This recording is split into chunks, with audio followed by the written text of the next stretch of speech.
Welcome back. And moving on to the Grand Egyptian Museum, a beacon of cultural heritage. And it is going to be the window to the whole world to explore ancient Egyptian history and culture. Well, of course, we have a soft opening for the museum that took place 2 days ago, just showing different parts of the museum, and everyone around the globe, of course, is waiting for the opening of this museum. Over the phone, we have Mr. Ihab Kamel, tourism expert. Hello. Hello, good morning. Good morning, sir.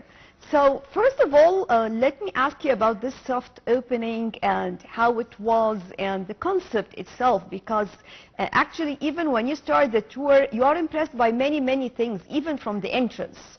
I don't want to start by talking about the entrance outside or the statue, but I would like to start with the concept of the staircase itself and use of technology. Well, before talking about any of the pieces exhibited in the museum, I think the museum itself, it's a masterpiece of architecture. And especially when you look at the design, the angles of lighting, the way it's designed, the architecture that it's very modern in order to save energy and also to concentrate on certain angles to show the exhibition. I think it was built in a very beautiful and nice and efficient way of architecture. As a matter of fact, this museum, it's, as I was just saying, it's a masterpiece of architecture, and it was very professionally designed and built. Well, talking about the Grand Egyptian Museum as divided to represent different dynasties of old Egyptian history, how do you see it? Well, of course, this is supposed to be a national museum. This national museum, it's supposed to be showing all the ancient Egyptian heritage in a chronological order. That's the main idea of the museum. However, this museum, it will give the chance to many pieces that were not exhibited before to be shown. As you know, the old museum, it was too small to the extent that it only had shown 100,000 masterpieces, and the rest were in the storage rooms because there was no room to show these pieces. I think the new pieces that's going to be shown, showing the different parts, showing the different eras of ancient Egyptian history, I think this is going to attract not only the specialists in Egyptology, but also the tourists from all over the world.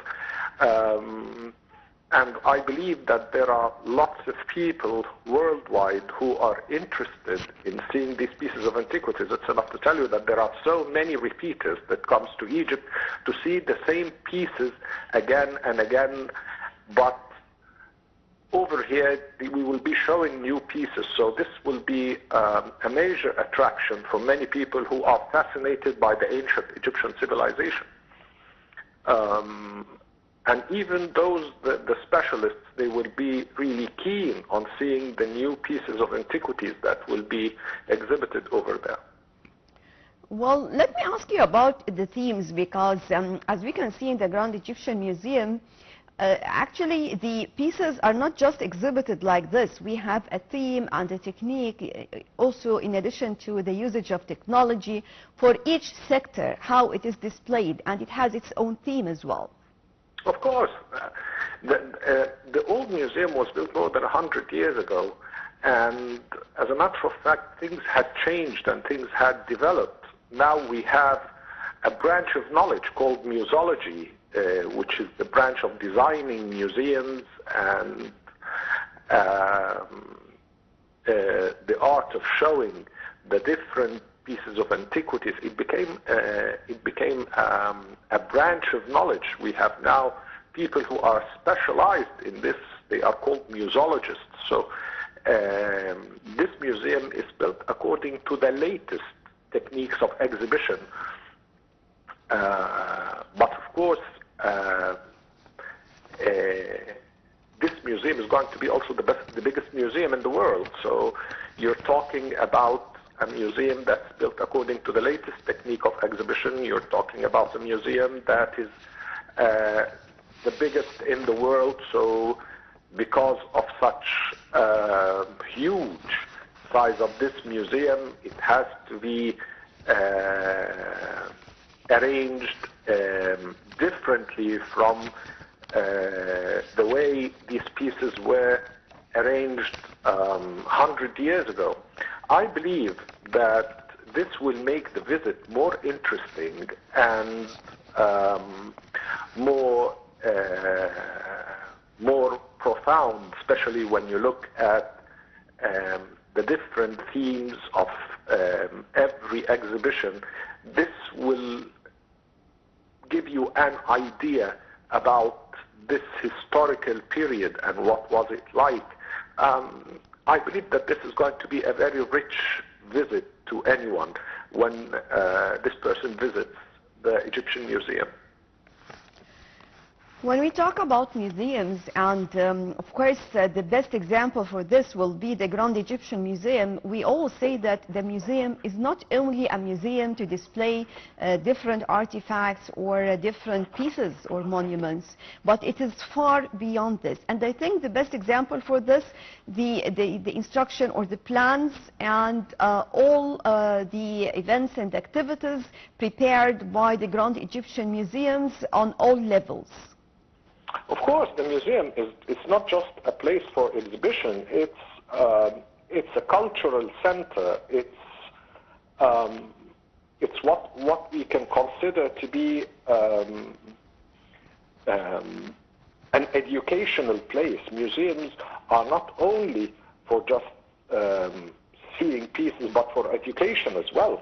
The information, the activities, the events.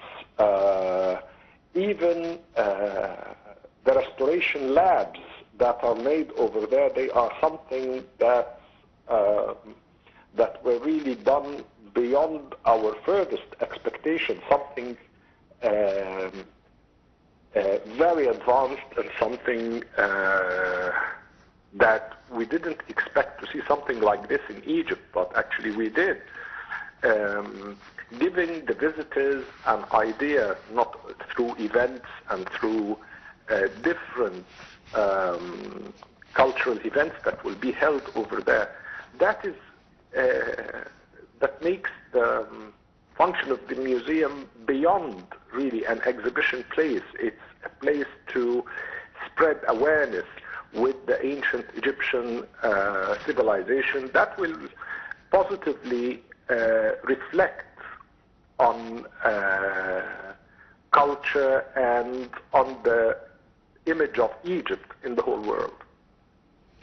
In this museum, actually, we not only have places serving for example, educational sector, but also we have the labs taking over there. They are built there. They are receiving pieces, and we have the young generation, the Egyptian young people who are working on these pieces before being displayed.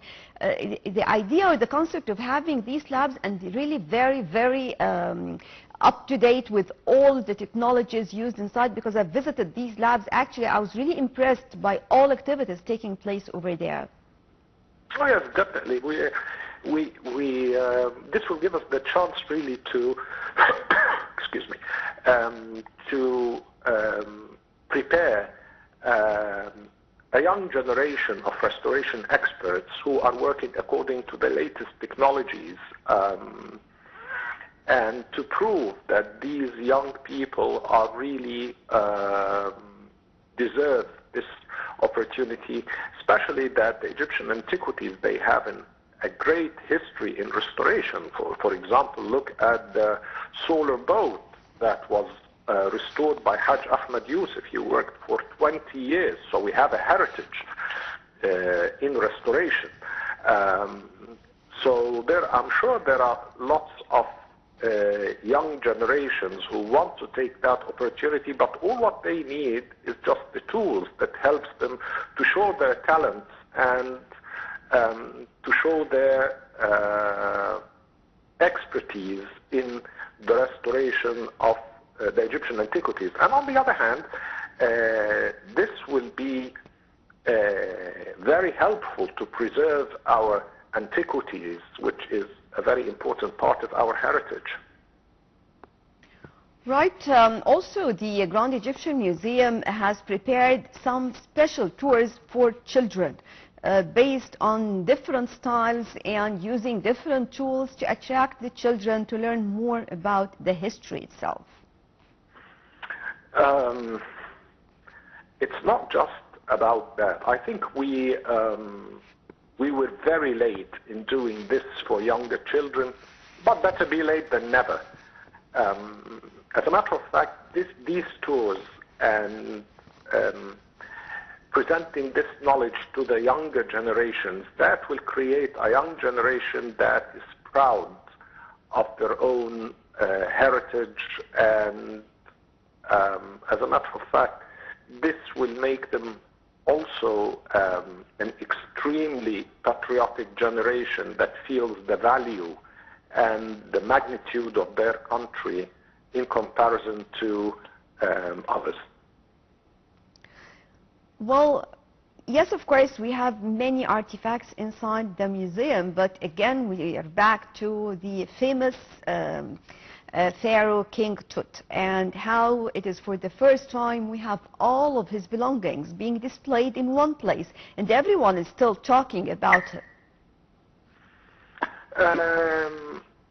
As I said before, the old museum had a problem in space because it could not really exhibit all the pieces, so we were exhibiting only the important pieces, or the masterpieces, from the point of view of the people responsible for the museum at the time. And but I believe that every piece is important. So I believe that this is going to be something stunning to every visitor to see new pieces, especially King Tut's pieces, because the general concept is that all the pieces that were found in the tomb were actually exhibited, which I believe it was a big surprise for many people to see new pieces from the King Tut collection. I'm one of the people for a very long time. I didn't think that there were any other pieces non-exhibited from the collection of King Tut, and I was extremely surprised to hear that there are that there are new pieces that are going to be under exhibition in the museum. So it's very fascinating, and I believe it's going to be a big surprise for many people to see new pieces from the King Tut collection. And just on the conclusion, again, talking about the importance of having, and we've seen this already taking place, some different in general cultural events taking place inside the museum. And I think really it attracted a lot of people, especially when you have celebrities in these events as well. Oh yes, yes, definitely. I believe all of this is a very good marketing for the place and marketing for Egypt as well, and a place with such a magnitude and such importance, it deserves mega events with international celebrities that are going to be speaking very nicely about the place and about Egypt, because I believe that Egypt deserves something like this.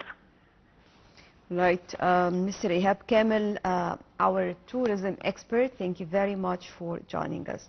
And with this, we come to the end of our breakfast show for today. Thank you all for joining us, and stay tuned for more coming up on Nile TV International.